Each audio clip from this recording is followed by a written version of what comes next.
জিন্দা থাকলে প্রশংসা তেমন শোনা যায় না, মানুষটা যখন লাশ হয়ে খাটিয়ে শুয়ে যায় সবাই লাইন ধরে প্রশংসা করতে থাকে করতে থাকে করতে থাকে। তা আমরা বলি প্রশংসা এমন একটা সুন্দর নিয়ামত, অনেক সময় খারাপ মানুষকেও ভালো বানায় দেয়, এটা মনে রাখবেন। আর বদনাম এমন একটা নোংরা জিনিস, ভালো মানুষকেও খারাপ বানায় দেয়। সেটা কি? আপনি একজন চুরি করে নেয়, তাকে যদি আপনারা সবাই মিলে এক সপ্তাহ চোর ডাকেন, সে পরের দিন কি বলবে জানেন? চুরি না করে যেহেতু চোরই হইলাম, যা কালকে থেকে আমি চুরিই করলাম। স্বামী স্ত্রী দেখবেন একজন আরেকজনের দোষ খুঁজে খুঁজে সংসারে শান্তি আনতে চায়, জীবনেও সম্ভবপর নয়। প্রত্যেকটা কিছুর একটা সাইকোলজিক্যাল সিস্টেম আছে, আর ইসলাম এত সুন্দর প্রত্যেকটা সাইকোলজিক্যাল সেক্টরে গিয়ে কাজ করেছেন। সুবহানাল্লাহ। একজন মানুষ নামাজ পড়ে না, আপনি তাকে এক সপ্তাহ শুধু প্রশংসা করেন, বানায় বানায় প্রশংসা করেন। আমি কালকে কল্পনা করতেছি মসজিদে আমার পাশে তুই দাঁড়াই আসোস, বানায় বানায় বলেন। সে কি বলবে তোর কল্পনা মিথ্যা? বলবে না, লজ্জায় পড়ে। এক সপ্তাহ নামাজ নিয়ে প্রশংসা করেন, দেখবেন যে এক সপ্তাহ পর সে লজ্জায় পড়ে হলো প্রশংসা দিয়ে উৎসাহ দিয়ে যেটা পারবেন, বকা দিয়ে রাগ দিয়ে হিংসা দিয়ে অহংকার দিয়ে খাজনার চাইতে বাজনা বাড়ানো ছাড়া কিছুই হবে না। তরকারিতে যে লবণ কম হয়েছে, কোন মা বোন কি চায় তরকারি অসাধ হোক? কোন মা বোন কি চায় তরকারি মজা না হোক? তাহলে তরকারিতে যদি লবণ কম হয়, আপনাকে আমাকে বুঝতে হবে উনি কোনো কারণে হয়তো হয় নাই, ইচ্ছে করে তার ভুল করে নাই। ওই সময় যে বকাটা দিই সেটা না দিয়ে যদি প্রশংসা করে বলা হতো, উনি পরের বার রান্না করার সময় আর স্ট্যান্ডার্ড করে রান্না করতো। আমি কি বুঝাতে পারছি কথা? কষ্ট নিয়েন না আমার কথায়। কারণ কি জানেন, আমাদের হায়াত একদম কম। আমাদের হায়াত ওই আগের নবীর উম্মতের মতো 700, 800, 900 বছর সুযোগ নাই। বাঁচবো যেহেতু 40, 50, 60 বছরই, অর্ধেক তো শেষই চলে না, বাকিটা অন্তত শান্তিতে থাকার চেষ্টা করি। তো শান্তিতে থাকার ওয়ে কি? আপনি আল্লাহর সন্তুষ্টির জন্য আল্লাহর সৃষ্টিকে, আল্লাহর বান্দাকে শান্তিতে রাখবেন, ওই বান্দার স্রষ্টা আপনার শান্তির ব্যবস্থা করে দিবে। আপনি শান্তি পাওয়ার নিয়ম কি? অন্যকে শান্তিতে রাখা। এবার অন্য শব্দটার ভিতরে সামনের জন আল্লাহর বান্দা শব্দের ভিতরে আপনার মা আছে না নাই? জোরে বলেন না, আছে না নাই? বাবা, স্ত্রী, স্বামী, আপনি আল্লাহর বান্দা হিসেবে সবাইকে সম্মান করেন, ভালোবাসেন, শান্তিতে রাখেন। ওই বান্দার আল্লাহ আপনার শান্তি কিভাবে দিতে হবে এটা উনি জানে। ওয়াল্লাযী আনজালা সাকিনাতা ফি কুলুবিল মুমিনিন, উনি জানে কিভাবে শান্তিটা দিতে হয়। আর রব যখন শান্তি দিতে চায়, ওই নমরুদের আগুনের ভিতরেও ইব্রাহিম নবীকে শান্তিতে রাখেন। আর রব যখন শান্তি দিতে চায় না, ওই ফেরাউনের মহলের ভিতরেও সে শান্তিতে থাকতে পারে। সেজন্য তাওয়াক্কুলটা রবের উপর, বর্ষটা রবের উপর, মন প্রাণ উজাড় করে নবী রহমাতুল্লিল আলামিনের ভালোবাসা, সাহাবায়ে কেরামের ভালোবাসা, আহলে বায়েতের ভালোবাসা, আল্লাহর ওলিদের ভালোবাসা। কেন ভালোবাসবো? এক কথায় বুঝবেন, আমরা কোনো ব্যক্তিকে মানি না, আমরা কোনো ব্যক্তির নামকে মানি না, আমরা তাকে মানি যে রবের হয়। আব্দুল কাদের নামের মানুষ আপনার এলাকায় অভাব নাই, কিন্তু দেখলে কখনো সালাম দিবেন না। আরেকজন আব্দুল কাদের আসে, উনি যদি এসে কোনো প্রচার ছাড়াই যদি নির্বাচন করে, আমার বিশ্বাস চোখ বন্ধ করে উনি নির্বাচিত হবেন। এত পাগল কেন? বলে যে রবের হবে সে বান্দার হবে। নাম মানলে সবাইকে মানি, আমরা তো নাম মানি না। নাম দিয়ে মানি, আমরা তাকে মানি যে নামটা রবের কাছে প্রিয় হয়। আজকে যদি এই এলাকার সবচাইতে নিকৃষ্ট মানুষটাকে রব বলে যে আমি তোকে ভালোবাসি, ইমাম, মুয়াজ্জিন, আলেম, খতিব সবার উপর দায়িত্ব তাকে দেখে সম্মান করা। কেন? সে রবের হয়েছে, আমরা এখনো রবের হতে পারি না। আল্লাহ আমাদের সবাইকে একটু বোঝার তৌফিক দান করুক, নেক আমলের জিন্দেগি বানানোর তৌফিক দান করুক। অন্যের ক্ষতি করে নিজে কখনো লাভবান হওয়া যায়। আর যারা আমরা বলি উনি লাভবান হয়েছেন, এটা আমাদের জ্ঞান, আমাদের চোখে আমরা দেখি যে লাভবান হয়েছেন। কারণ আমাদের কাছে লাভ মানে কি জানেন? 10 টাকা দিলাম 50 টাকা পেলাম, লাভ। আমাদের লাভের হিসাব হচ্ছে একদম কাঁচা কাঁচা। 10 টাকা দিলাম 50 টাকা পেলাম, লাভ। 10 টাকা দিলাম 5 টাকা পেলাম, লস। এটা আমাদের হিসাব। আমাদের দৃষ্টিতে লাভ হওয়া আসল লাভ নয়। রবের রহমতের দৃষ্টিতে যে লাভবান, সেই লাভবানে থাকে ফিদ দুনিয়া ওয়াল আখিরা, দুনো জগতে সে লাভবানে থাকে। সুবহানাল্লাহ। সেজন্য আমরা যেন নিজেকে মাঝে মধ্যে হলো অন্যের চোখ দিয়ে নিজেকে একটু দেখি, তাহলে আমাদের অনেক উপকার হবে। কারণ অন্যের দোষ যেভাবে চোখে পড়ে, নিজের দোষে আপনার আমার সেরকম চোখে পড়ে না। অন্যের ব্যাপার যখন আপনার আমার সামনে আসে, আপনি আমি তখন বিচারকের আসনে বসে বিচার করতে থাকি, জাস্টিস করতে থাকি। আপনি আমি বিচারক হয়ে তাকে শাসাইতে থাকি। আর যখন কেউ আপনাকে আমাকে নিজেদের দোষ বলে, তখন আমরা উকিল হয়ে এটা আমার দোষ নাই, আসলে ভুল করে ফেলছি আর কি। 3-4 বছর আগে চায়ের দোকানে বন্ধুর কথায় তাকে এমন একটা কথা বলছে যেটা তার ইগুতে লাগছে, প্রেস্টিজে লাগছে। ওই সামান্য রাগ বাড়তে বাড়তে বাড়তে বাড়তে বাড়তে হিংসা বাড়তে বাড়তে বাড়তে ক্ষোভে পরিণত হয়ে আরো 3-4-5টা ঘটনা তার সাথে জড়িত হয়ে এবার সে প্ল্যানিং করছে, হয়তো তুই থাকবি না হয় আমি থাকবো। রাগ করে বলে ফেলছে, হয়তো তুই থাকবি না হয় আমি থাকবো। ওই রাগ করে বলা কথাটা এবার তার ইগুতে লাগছে, প্রেস্টিজে লাগছে।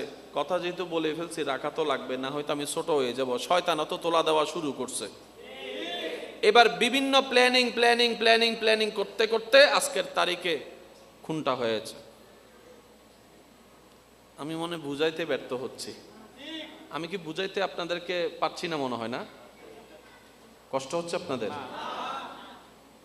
ঘটনা ঘটেছে, বলে না ঘটনা ঘটেছে, কিন্তু বীজ বপন হয়েছে 4 বছর আগে।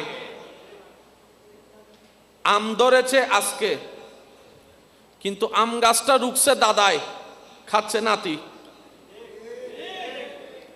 তাহলে ঘটনার পিছনেও কিছু ঘটনা, জোরে বলেন না, ঘটনার পিছনেও ঘটনা। আমি আপনাদের মসজিদ সম্পর্কে জানি না, কিন্তু এই মসজিদের জায়গা নিয়েও ঘটনা আছে, এই মসজিদের দেওয়াল নিয়েও ঘটনা আছে, এই মসজিদের ভিত্তি প্রস্তর নিয়েও ঘটনা আছে, কমিটি নিয়েও ঘটনা আছে। আছে। এটা আপনি ঝগড়া করেন আর তর্ক করেন, আপনি এগুলা থেকে বের হতে পারবেন না, এগুলাকে অ্যাভয়েড করতে পারবেনই না। 10 মাথা 10 চিন্তা, 10 মাথা 10 রকমের মন, 10 মাথার 10 রকমের জবান, 10 মাথার 10 রকমের চলন। আর সবাইকে নিয়ে হয় সমাজ, সবাইকে নিয়ে হয় মানুষ, থেকে হয় পরিবার। একজন যে ঘরে থাকে এটা কিন্তু পরিবার বলে না, বলে যে ব্যাচেলর, যদি আমি ভুল না করি, ব্যাচেলর। ওই ব্যাচেলর বিয়ে করার পর হয় জোরে বলেন। এবার সে পুরা দ্বীপের মধ্যে একজনই আছে একটা ঘর, এটাকে পরিবার বলে, সবাই চিনবে। যখন তার থেকে আস্তে আস্তে চাচতো ভাই, জ্যাঠতো ভাই, কাকা, মামা, চাচা সবাই মিলে আসলো, তারপরে আস্তে করে হয়ে গেল একটা সমাজ। সমাজ অনেকগুলা মিলে হয়, বাড়তে বাড়তে বাড়তে হয় একটা দেশ। শুরু হয়েছে কোথা থেকে ভাই? একটু জোরে বলতো। ব্যাচেলর থেকে শুরু হয়েছে। কোন থেকে? এবার আপনি মানেন না মানেন, ব্যাচেলরকে যদি সরাই দেন, পরিবার শেষ, বলেন না, পরিবার যদি ভেঙে দেন, সমাজ যদি ভেঙে দেন, দেশ। সেজন্য দেশের মূল হচ্ছে মানুষ। দেশের মূল কি? জোরে বলেন, দেশের মূল কি? চেয়ারম্যান থেকে জনগণ সরাই দেন, সব জনগণ চলে যান, শুধু চেয়ারম্যান থাকবে এলাকায়। চেয়ারম্যান হবু আয় কি ভোটার নাকি চেয়ারম্যানই নতুন বুঝির। ইমাম কখন হয়? মুসল্লি যখন থাকে। শিক্ষক কখন হয়? ছাত্র যখন থাকে। এখন যারা বিবাহ করেন নাই, আপনারা কিন্তু এলাইভ আছেন, জিন্দা আছেন, কিন্তু কেউ আপনাদেরকে বাবা বলবে না। কিন্তু যখন আপনি সন্তান আপনার হবে, তখন আপনার একটা পরিচয় হবে, আপনি বাবা হয়েছেন, আপনাকে আব্বু ডাকবে, বাবা ডাকবে। তারপরে সেখান থেকে স্টেপ, আপনি হয়তো দাদা হবেন, না হয় নানা হবেন। রব যেভাবে চাই সেভাবে হবেন। এবার আপনার শব্দটাকে যদি বাদ দেওয়া হয়, শিক্ষকগিরি শেষ হয়ে যাবে, ইমামগিরি শেষ হয়ে যাবে। প্রত্যেকটা কিছুর একটা বেস আছে, বেস। আর সৃষ্টি জগতে রব্বুল আলামিন যত প্রকার সৃষ্টি করেছেন, প্রত্যেকটা সৃষ্টির ভিতরে সৃষ্টি জগতে বেজ বানিয়ে দিয়েছেন আশরাফুল মখলুকাত মানব জাতিকে। এই পৃথিবী থেকে আপনি মানুষ সরাই ফেলেন, তাহলে স্রষ্টার কাছে মানুষ দামি। মানুষ ছাড়া পরিবার হয় না, মানুষ ছাড়া সমাজ হয় না, মানুষ ছাড়া দেশ কখনো সম্ভব হবে না। অ্যামাজন জঙ্গলের কথা কম বেশি সবারই জানা, গাছের কোনো অভাব নাই, জায়গাটাও পৃথিবীর ভিতরে কোনো একটা দেশের অংশ হিসেবে পরিচিত, কিন্তু সমাজ সেখানে কেউ বলে না, পরিবার সেখানে কেউ বলে না, কারণ মানুষ নাই। কি নাই? তাহলে মূলে কি বলেন না, মূলে কি? একটু রিপ্লে দিবেন ভাইয়া, মূলে কি? আওয়াজটা একটু বড় হবে। মূলে কি? আসলে কি? মেইনে কি? দামি কি? মানুষ। এটা যেমন সত্য, এই মানব জাতিকে রব কিছু নিয়ম বেঁধে দিয়েছেন, এটাও সত্য। আল্লাহ বলে যে আমি তোকে সম্মানিত করলাম, দামিও দিলাম, তোকে আমি ক্ষমতাও দিলাম, তোকে আমি রাজত্বও দিলাম, তোকে আমি পাওয়ারও দিলাম, কিন্তু তোকে আমি নিয়মও দিলাম। তুই যদি নিয়ম মেনে না চলিস, পরিবার ধ্বংস। তুই যদি নিয়ম মেনে না চলিস, সমাজ ধ্বংস। তুই যদি নিয়ম মেনে না চলিস, দেশ ধ্বংস। তুই যদি নিয়ম মেনে না চলিস, পৃথিবী ধ্বংস। হুকুম কার? কাদের প্রতি? ছাগলের প্রতি, গরুর প্রতি, গাদার প্রতি, কাদের প্রতি? আমাদেরকে রব যেরকম ইম্পর্টেন্টও বানিয়েছেন, তেমনি আমাদের উপর একটা জিম্মাদারিও দিয়ে দিয়েছেন। তো এবার বান্দা বলে, আল্লাহ আমি আমার জিম্মাদারি পালন করব, তো করব কিভাবে? আমি কিভাবে বুঝবো কোনটা সাদা কোনটা কালো? রব বলে যে দেখার জন্য চোখ দিয়ে দিলাম। সুবহানাল্লাহ জোরে। বান্দা বলে আল্লাহ কিভাবে আমি বুঝবো কোনটা ভালো কথা কোনটা খারাপ কথা? না শুনলে তো বুঝার সম্ভাবনা নেই। রব বলে যে সমস্যা নাই, শোনার জন্য কানও দিয়ে দিলাম। আল্লাহ তুমি যে বলেছো হকের আদেশ দিতে, আর তুমি যে বলেছো খারাপ থেকে বিরত রাখার জন্য আদেশ দিতে, বলার জন্য তো মুখ দরকার, মুখের জন্য জিহ্বা দরকার, জিহ্বার জন্য দাঁতের দরকার, সবকিছু মিলে রব বলে যে যা সেটাও দিয়ে দিলাম। আল্লাহ আমি যে বুঝবো, বুঝার জন্য যা দরকার সেটা তো আমার কাছে নেই। রব বলে যে যা তোকে আমি একটা আকলও দিয়ে দিলাম, ব্রেনও দিয়ে দিলাম। দায়িত্বও দিয়েছে, জিম্মাদারিও দিয়েছে, রাজত্বও দিয়েছে, আবার সবকিছু মেনটেন করার জন্য যা যা দরকার সব দিয়েছে। তাহলে রবের পক্ষ থেকে বিন্দু পরিমাণ কমতি রব রাখে নাই।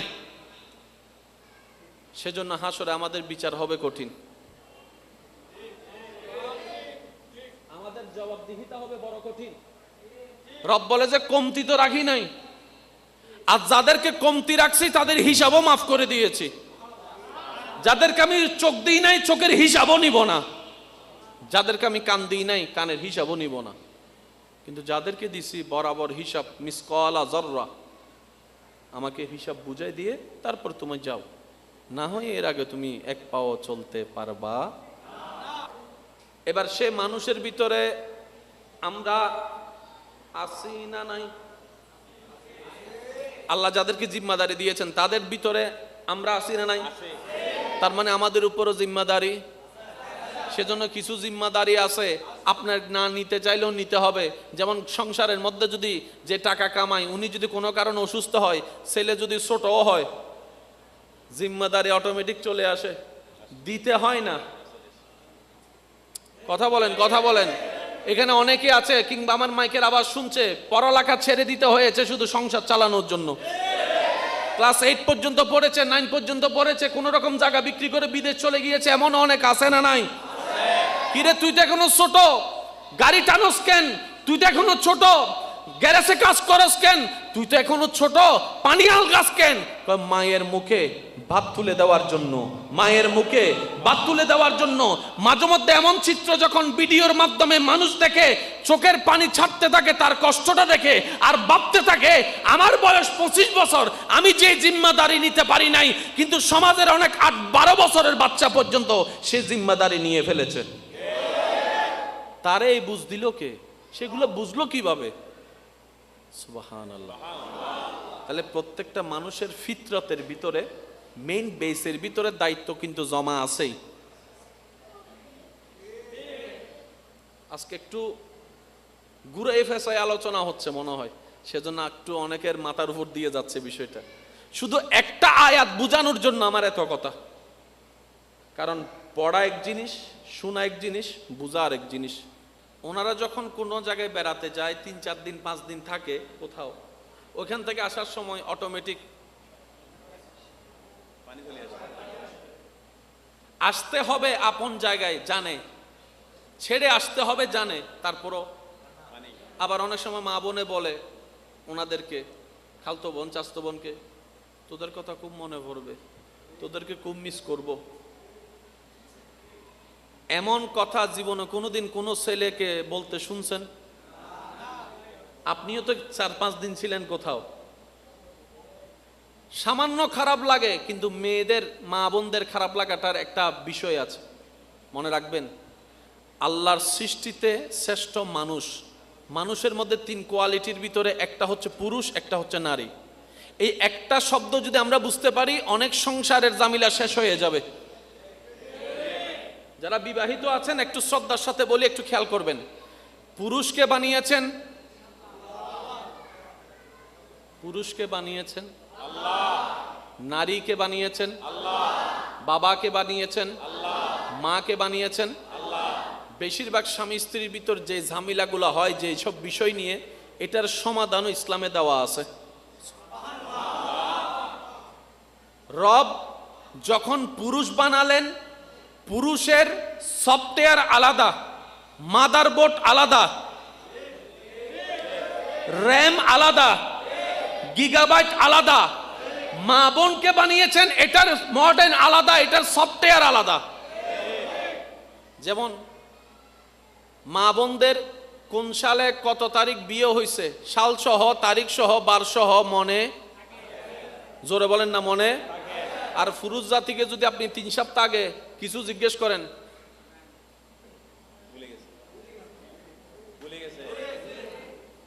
আমার কথা মনে আপনারা কষ্ট পাচ্ছেন মনে হয়। কমন বিষয়, এটা ঝগড়ার বিষয় নয়। তারিখ ডেট মনে রাখাটা নারীদের সৌন্দর্য। সন্তান যখন হয়, ছোট্ট বাচ্চা সন্তান সম্পর্কে যদি কেউ জিজ্ঞেস করে বাবাকে, তোমার সন্তানের বয়স কত, বিশ্বাস করেন 99%, 95%, 90% বাবারাই জানে না কয় মাস হইছে। আপনারা মনে হয় একমত হতে পারছেন তো নাকি দ্বিমত? কিন্তু মাকে যদি জিজ্ঞেস করেন টিকা দেওয়ার জন্য মাস কয় মাস হয়েছে, সেকেন্ড চিন্তা করার আগেই বলে দিবে আমার এই ছেলের এত মাস, এই ছেলের এত বছর, এই মেয়ের এত বছর। এটা আল্লাহ ওনাদেরকে দিয়েছেন। পুরুষকে পুরুষের গুলা দিয়েছেন, নারীকে নারীর গুলা দিয়েছেন। নারীকে সেগুলা রব দিয়েছেন যা নারীর জন্য কল্যাণ এবং সুন্দর, পুরুষকে সেগুলা দিয়েছেন যা পুরুষের জন্য কল্যাণ এবং সুন্দর। এবার দেখেন, একটু আগে যে কথাটা বলেছিলাম, সংসারের অভাবের টানে 8 বছরের বাচ্চা নেমে গেছে। সে যা কাজ পায় তা করতেছে, 100 টাকা পাক, 50 টাকা পাক, ঘরের জন্য করতেছে। এটা পুরুষের সফটওয়্যার। সুবহানাল্লাহ বলে না। স্বামী মারা গেছে, বিয়ের 3 বছর পর বাচ্চা আছে। অনেক মা বোনকে দেখবেন একটা বাচ্চা নিয়ে জীবন কাটাই দিয়েছে, দ্বিতীয় বিয়ে করে নাই। এটা নারীদের ধৈর্য শক্তি রব দিয়েছেন। সুবহানাল্লাহ বলি। এবার আসেন, 10 বস্তা সিমেন্ট একজন পুরুষ একজন নারী দিলেন, 10 বস্তা সিমেন্ট কে বেশি তাড়াতাড়ি আনতে পারবে, নারী না পুরুষ? কেন? দুজনই তো রবের সৃষ্টি। রব বলে যে সব আমার সৃষ্টি, কিন্তু আমি ডিজাইনও যেরকম করেছি কাজও বাক করে দিয়েছি। 10টা সিমেন্ট আনতে গিয়ে স্বামী এগিয়ে থাকবে, কিন্তু সন্তান জন্মের ধৈর্যের মধ্যে তোমার স্ত্রী, মা, বোন এগিয়ে থাকবে। সুবহানাল্লাহ বলি না? এবার বলেন, সংসার টিকার জন্য ধৈর্যের দরকার আছে না নাই? আল্লাহ যদি আমাদের মা বোনদেরকে ধৈর্যের পাহাড় না বানাতেন, আপনার আমার দাদি নানিকে যদি ধৈর্য না দিতেন, মাকে যদি ধৈর্য না দিতেন, আমার বিশ্বাস পৃথিবীতে পরিবার নামের শব্দও থাকতো না। দরুদ শরীফ পড়েন, আল্লাহুম্মা সাল্লি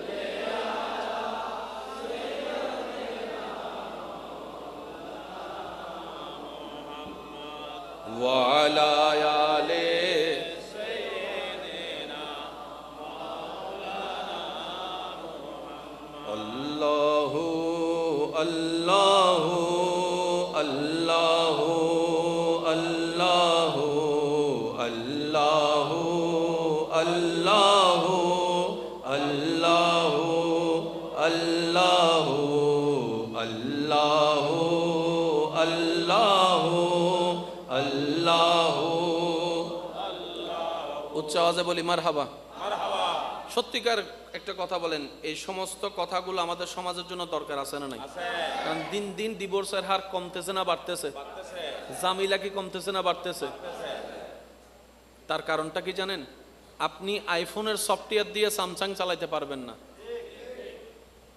স্যামসাং এর চার্জার দিয়ে আপনি আইফোন চার্জ দিতে পারবেন না।